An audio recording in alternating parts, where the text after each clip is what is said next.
It's time for the mic drop. I end each show going deep on one topic affecting our community in hopes we can all learn a little more. While in Pennsylvania yesterday, President Biden delivered a fiery speech condemning the lack of political support and the verbal attacks we've seen directed at the FBI recently, along with making it clear that he opposes the defunding of the Bureau and the police in general. And he debuted his Safer America plan, which calls for the hiring and training of 100,000 police officers nationwide within the next 5 years. Now, this pro-law enforcement stance isn't anything new for our president. He's talked in the past about law enforcement officers receiving more funding and training. It's talk that always garners bipartisan applause and support. Now, what I don't recall being mentioned is what kind of training, what type of training will these officers be receiving and what kind of oversight goes along with it? It's something that comes to mind whenever I hear elected officials talking like this, or when I hear about cases of malfeasance like this one.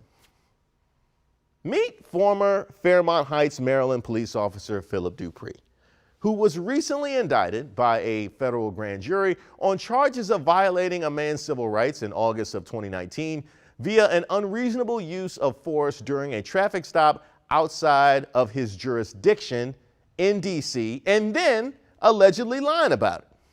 The indictment alleges that while arresting Torrance Sinclair, Officer Dupree pepper sprayed the already handcuffed suspect and then waited several hours to transport him from the police department to the county jail, a clear violation of the department's general orders.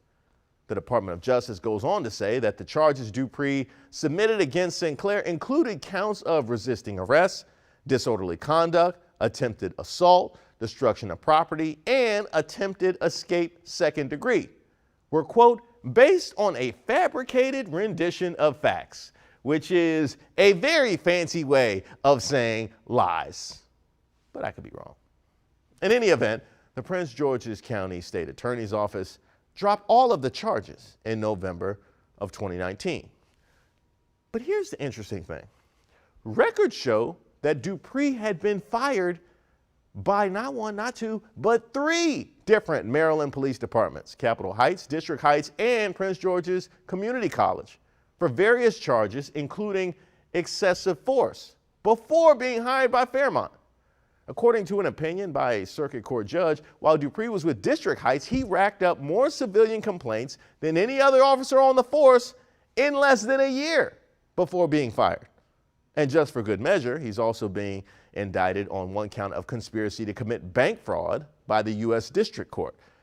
So basically what we have here is the quintessential portrait of a bad apple, leaving us with the question, why in the world was he hired multiple times by different police departments? Were references not checked? Were phone calls made and not returned? And will similar background checks be employed on Biden's 100,000 new officers? How many more Officer Duprees are patrolling the streets of the DMV and America? I have to assume more than one. Now, what good is all of this funding and training if the bad apples are dismissed, fired, and then just rehired onto another bushel, lacking any kind of oversight? That's what I was left with after President Biden's speech yesterday. How do you elevate the quality of your force while expanding that rapidly?